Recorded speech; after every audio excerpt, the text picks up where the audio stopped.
Justin Cockrell, racing the 923 car. We just had a really good run all year, got 4 out of 5 wins, so we're just looking to keep the momentum going and get the overall championship too.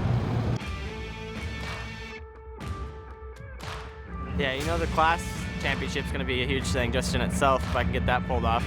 But the overall, I mean, to be able to do that my second year out would be an absolute dream come true for me. But I mean, all we can do is go out there and run our own race and see where we end up at the end.